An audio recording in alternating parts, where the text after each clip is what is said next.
Welcome, everyone, to my podcast series, The Holistic Nature of Us.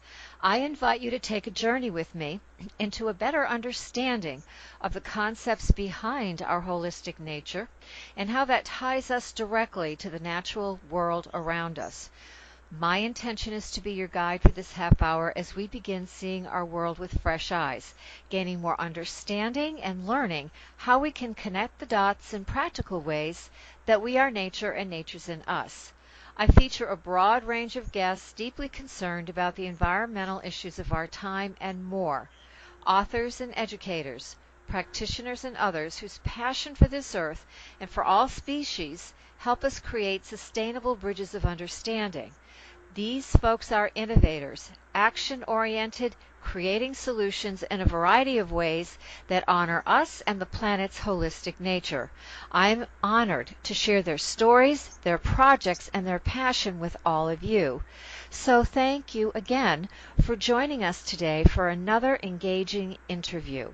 I'm delighted to have and welcome back Gail Reynolds. She's a plant scientist and now the coordinator for the University of Connecticut's composting program through the College of Agriculture, Health, and Natural Scientists.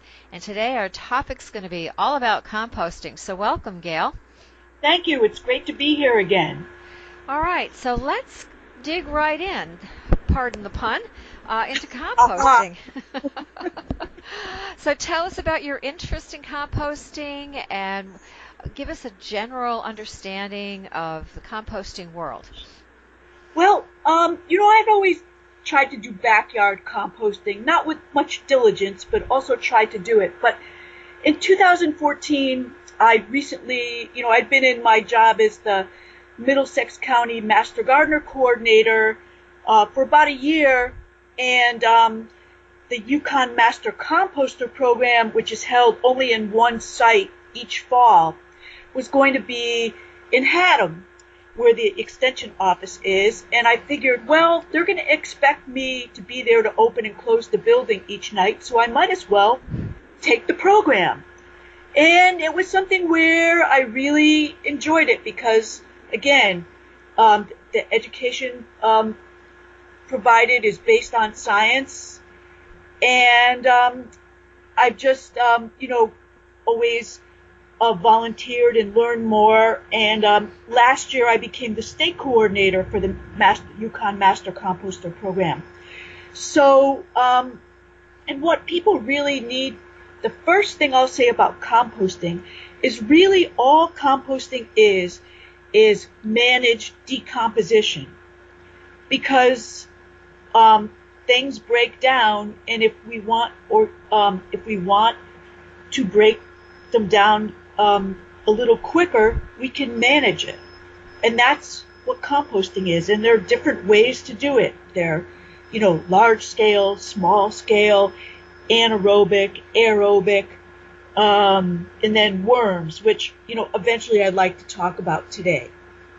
Oh, that's great. That's a great definition and description, managed decomposition.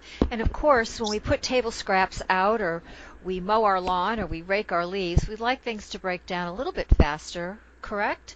Right. So we have different ways of doing that. I keep hearing through the Master Gardener program the lasagna method. Right, because you really need to layer things.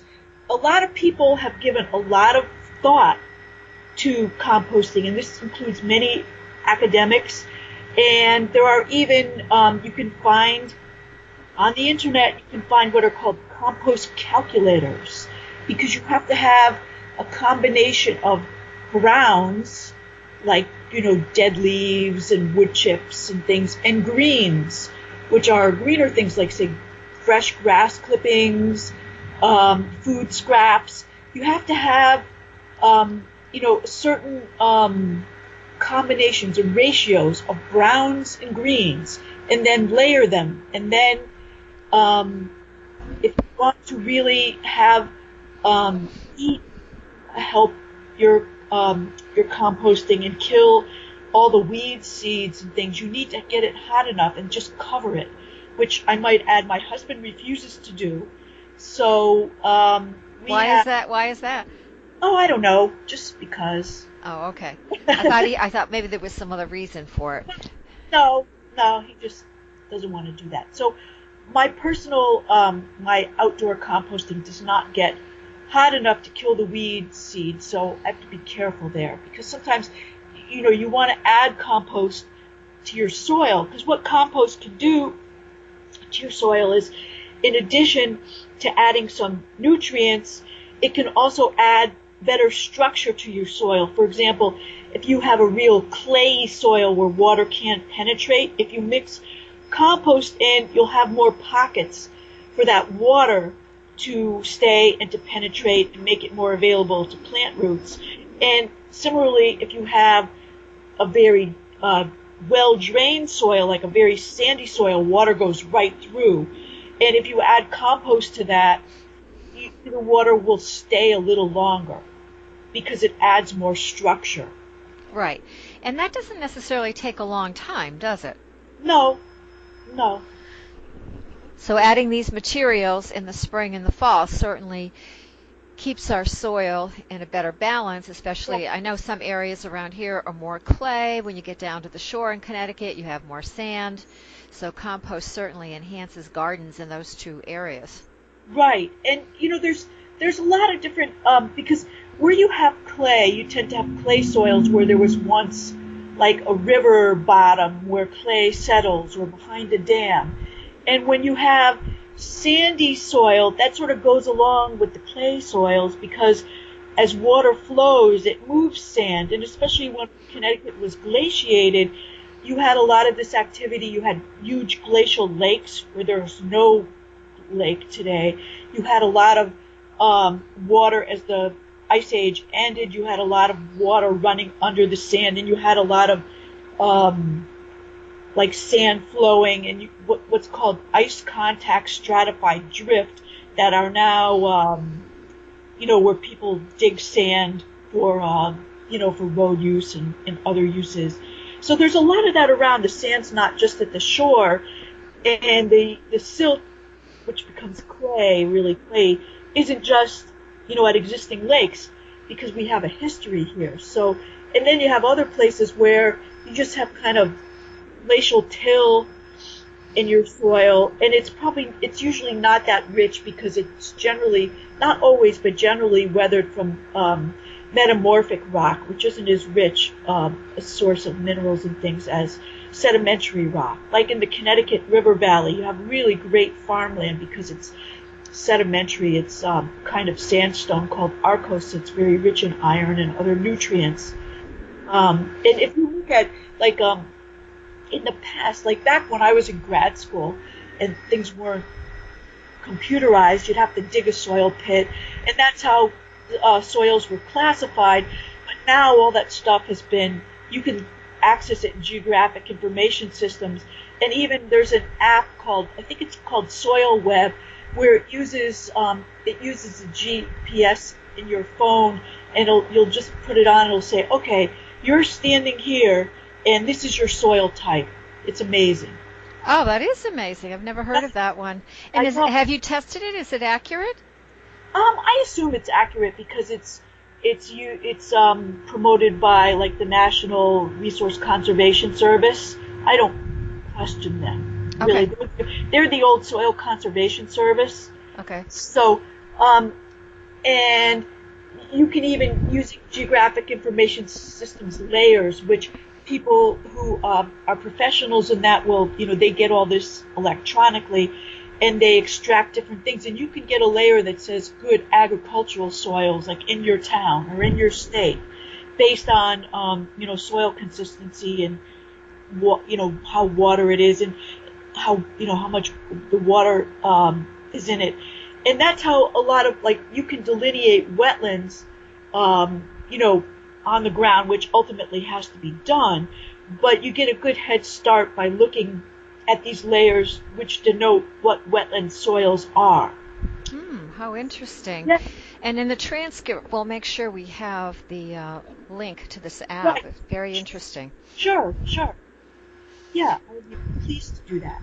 Okay, so let's get into the heart of worms, since that's one of your passions. Yeah, and I just every year the Master Composter program has Worm Day, usually in October, where a whole day is set aside to celebrate composting worms and educate people about bad worms, because there are bad worms around, because worms are not native to Connecticut, earthworms, because they were all eliminated in the last ice age here.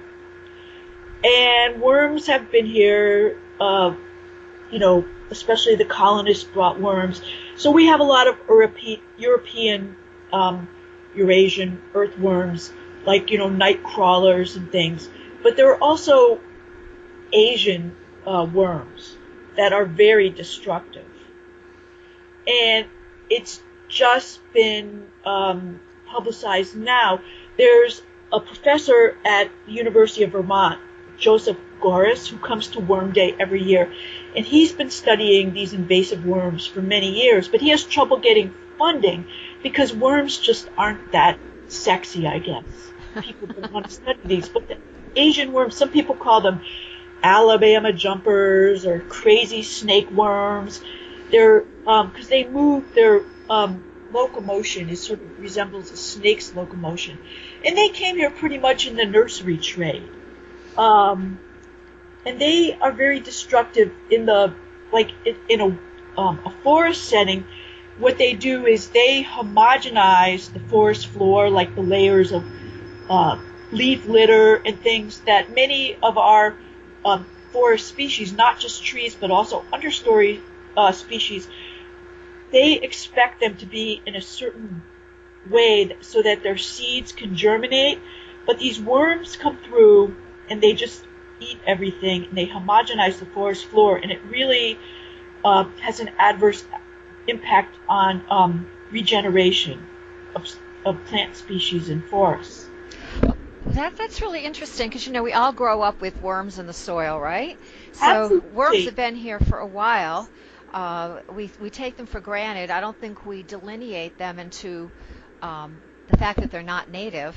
I've heard of a couple of Eurasian or Asian ones that are destructive. I don't know much about them, but this gives us education that they're homogenizing the soil, which is not good in the long run for our forests.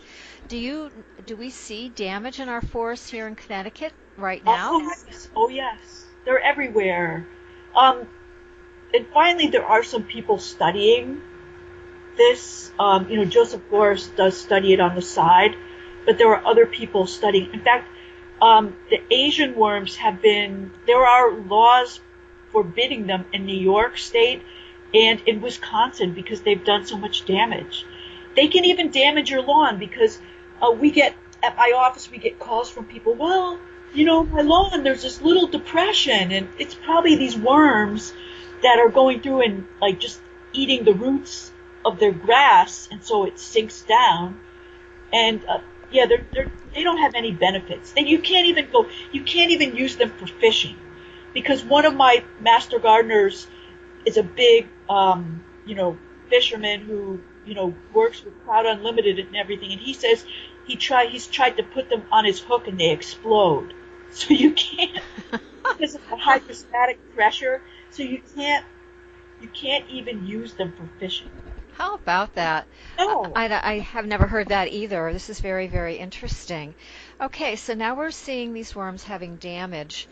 So let's just say backyard composter, sees a couple of different worms. How would you help them identify them? Okay, the Asian worms tend to have, there's part of the worm that is used for reproduction is called the clitellum. And that's usually in the Asian worms, it's like what you would call, sort of deem the worm's neck area. And when they're reproductively active, the clitellum extends all the way around the worm. In other worms, it doesn't extend all the way around, but in the Asian worms, it extends all the way around, and it turns white. And that's probably the best worm. There are other like more intricate ways to tell them apart. But that's easy for the backyard Yeah, gardener who's not a scientist right. to understand what they've got there. So, because composting with worms, um, the worms that are used for that are called red wigglers.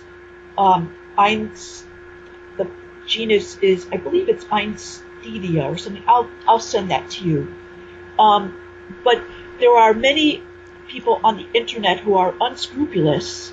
Surprise, surprise, and they will sell you. You want to order red wigglers for your indoor worm composting, yet they'll send you the Asian worms because they just want to make a buck. So you have to be really careful. And we recommend that you ask for composting worms by their scientific names, so that people just can't give you any worms. Oh, interesting. That's a good point. We say that all the time in Master Gardener classes and lectures, at least that I do. Yes, always check your botanical name that's for exactly plants. right. Because people can have different common names. They can have the same common name for different plants. So if you use the scientific name, you have a better chance of knowing exactly like which plant you're speaking of or which worm you're trying to obtain. So when you compost with worms, vermicomposting, you really what the worms do is they eat your vegetable material, and you also need to provide bedding for them, which is usually newspaper or like that that coconut husk brick coir, that stuff. And they do their thing. They eat the things you put in there, and they poop it out. And the worm poop, is the compost. And they eat the newspaper. They eat the coir too, but they love their favorite things. They love melon. They love banana peels. I've tried to get them to eat some other things. They'll eat your tea bags. That's not their favorite. Melons are their favorite. But they do that. They do it very quietly. And if you do it correctly, you won't have any odors. You won't have insects. You can leave it like under your sink in a bin. All you really need is like a Rubbermaid tub with some holes drilled in it so they get some air, and like something underneath it like a baking sheet or one of those foil baking pans, just so, because they need water. You need to make sure when you put the newspaper in and stuff that it has to be moist. And they're really quiet. I had them for 4 years, but then I broke my wrist a year and a half ago. My husband wanted to take care of them, so they died off. But I have some new bins. I keep them at work now, but I bring them home when I separate out the compost. As long as you wear plastic gloves, it's not going to hurt you. And I put it in my vegetable garden, and it works wonderfully. And I give talks on vermicomposting because it's really easy, and who doesn't want to see this cute little red worm wriggling around in your hand? They make great pets. I have to walk my dogs. I don't have to walk my worms. That's funny. Let's be practical, right? Yeah, and when you get used to like looking through your worms, when they do really well, you can even split them out and give them to your other friends who want to start vermicomposting. You can even see their cocoons. You can identify what they are, because when the worms lay their eggs, they're in a cocoon. That's what they're called, and then they hatch into new worms. So, excuse me. So that's, they don't require much TLC at all. That's interesting because, again, it's a practical thing we can do at home, especially if people live in smaller spaces, apartments, condos, that kind of thing. They could actually put something under their sink and keep nourishing their potted plants, or right. Maybe they do container gardening on their deck or something. Exactly. A lot of people do that. They're grow bags. It's really easy to grow, just about any vegetable in a grow bag. And you can use this for compost. You can, when you water it, when you make sure the worms are moist, the water comes through. You can catch it in the bottom and whatever you have under your worm bin, and that can be used as compost tea for your house plants or even your outdoor plants. Whatever you have on your deck. And you're not your vegetable scraps or your kitchen scraps are being decomposed. So you're doing a good thing. They're not going to a landfill. I hope people aren't still dumping kitchen scraps in their trash, but I know. Well, they are in apartment complexes because there's no other way to place the material, and many of your apartment and condo complexes obviously don't want you to put table scraps out to attract skunks and raccoons. Right. So again, these are ideas that we can use in those situations if we don't have, our own private homes to do composting. Right. Just a little bit, you're doing your thing. So, and as long as you, I've had problems with, if I don't keep the bedding, the newspaper, the shredded paper, or the coconut fiber, if I don't keep enough of that, if they eat it all, that's when you can get fruit flies, or I've had drain flies. But as long as you keep a good layer of that and put the food underneath it, you won't have problems with those. Okay, that's good, because I can see those questions coming up. Oh, guess what? I tried everything you said and I got fruit flies. Right. So because I recently took in some orphan worms. The person who had them just couldn't take them in, and they had so many fruit flies in them. But little by little, I got rid of them, and now they're fine. And if people do have fruit flies, and you really want an immediate trap, what you do is just get some kind of container, put some holes in the top, get the apple cider vinegar, and put in a few dots of dishwashing detergent, and the fruit flies will go in there, and they can't, because of the dish detergent makes it so they land on the surface and they can't leave, so they'll get rid of your fruit flies. Oh, and that's good. Thank you for that. I always appreciate, the pro and the con and what to do. So I think that's very, very helpful. That, making sure you have enough bedding for them, the issues will go away. So another question I have is, right now we're in February. Can people here in New England go and get some worms and start it outside now? No, you can't. Worms aren't really to be used outside because they can't survive the winters here. Because even the Asian worms, the worms can't survive the winters here, but their cocoons can. But the composting worms should be used indoors. But yeah, you can get them. You can get them in the winter. The best place is the Worm Ladies. They're in Rhode Island. They are reputable. Oh, thank you. That's another great resource. Yeah, you can get worms. In the summer you can't put your worm compost bin outside, although you don't want it in the hot sun because worms won't like that. They don't like it too hot. But if you just release them, into your compost pile outside, that they won't survive. What does the composting outside are bacteria and little microinvertebrates, little sow bugs, the little roly-polies and millipedes and centipedes and fungi. Because you can put food into your worm bin, and then you can open your worm bin like a day later and it can be just overrun with fungus. But that's okay, because that's helping to break down whatever it is you put in there, and it makes it easier for the worms to ingest it and digest it. Okay. All right, so we know there's a possibility of fruit flies. We know there's a possibility of fungus.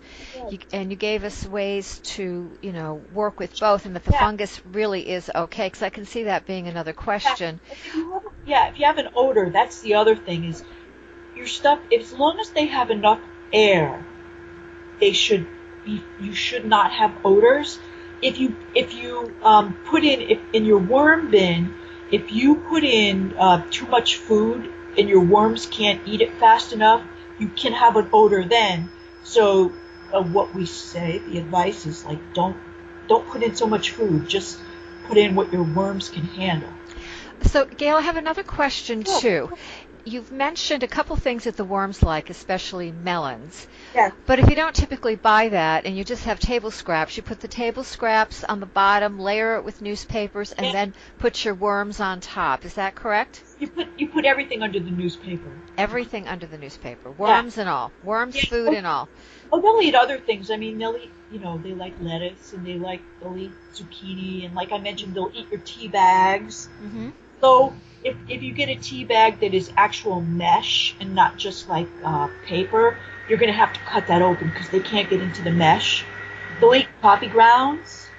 They will, they'll eat, you have to cut them up like tomatoes and squash and pumpkins and, whatever you might have. But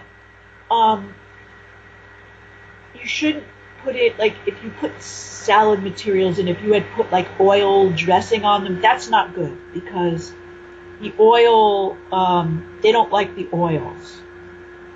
Okay, Yeah. not good. And we do tend to have our salads with dressings on it, so that's something to be mindful of. I've tried to get myself to not put dressing on my salad just because I figure sometimes you can't, but I try to make it interesting enough that I can. But that's a lot to ask of people. So you have to be careful with that. And they also, no meat. Right. No milk. So you can't dump that extra yogurt in there. That's not good. Okay. But certain things what you can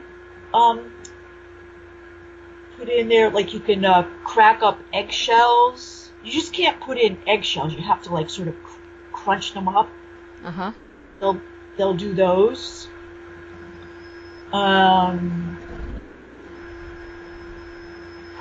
composting, which is not with worms necessarily, but you can compost dog hair. Did you know that? No, I didn't. Yeah. So dog hair can be added to your composting pile. If you have dryer lint, if it's from non-synthetic fabrics, that can be composted outside. Okay. Yeah,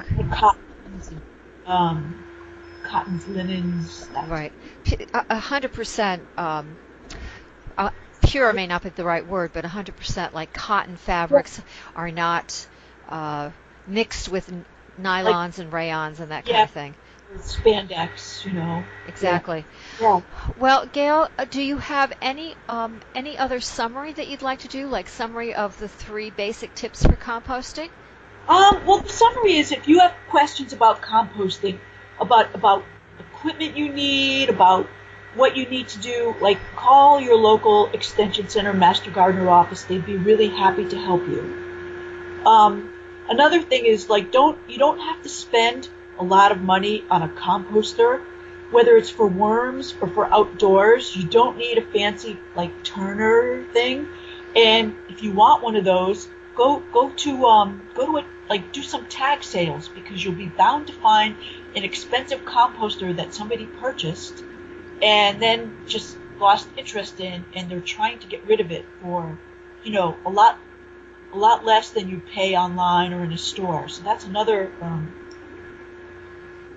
great tip. Yeah. And let's see. I also would recommend take a trip to see a big there are more industrial composters in Connecticut who let people come and look and see what they can do. Up in Freund's, the people who make the poo pots, that's how they compost their cow manure. right near them is another one, Laurelbrook Farms, where they have they have huge machines, but they can compost. They compost food from local, I think local schools, and it's amazing. And their compost gets so hot that they take like cow carcasses and other carcasses, and they can actually decompose those in their composting. There's another one that we've been to in Ellington. The town of Manchester has a big composting facility for their residents. They have a landfill. That's another one. And during the week, I think if you're in Manchester, you can go take a look at it. But it's amazing to see the machines do their things. There's another one in Ellington. I forget the name of that. But if you can, there are composting companies who, in order to make this cost effective, have to use, like, they have methods that have been studied and put into practice. So I'd highly recommend that to people if they have an opportunity to go to one of those farm composting of their manure and of their crops left over. Although if you you have your outdoor vegetable garden and your tomatoes develop, say, a fungal leaf spot or something, don't compost those. Don't compost invasive plants, because you'll be, if your compost doesn't get hot enough to kill the seeds, forget it. You're going to be an invasive plant nursery. I know there were a lot of things that I said. Cool. Well, that's really great. Do you have contact information you want to leave us with? If you go to ladybug.uconn.edu, there will be a menu item there for the Yukon Master Gardener, Master Composter program, part rather. And you can see, their fact sheets. There are, everything you want to know about composting there. That's great. And for those listeners who are out of state, they should check with they certainly can use Yukon for sure, but they can also check their own universities. Yeah. In other places, University of Vermont has great information on composting. Cornell has great information on composting. Or, whatever your land-grant university is, check them. They'll probably have information about composting. Wow. That's wonderful. You gave us so much great information. Again, everything will be in the transcript for people to refer back to. So, Gail, thank you again for being a guest here at The Holistic Nature of Us. My pleasure. Well, I hope everyone feels as inspired as I do, and we certainly got a lot of practical advice today, which I'm very grateful for. So this is Judith Dryer. I am the author of At the Garden's Gate book and blog. My book is available through my website, which is www.judithdryer.com, as well as several distribution arms, such as Amazon, Nook, Goodreads, and more. I'd like to remind all of you again that the transcript will be available for each podcast. Please like and share them. Let's support each other and get the word out. And remember, now is the time for practical action and profound inner change, so we value our world again. Enjoy your day.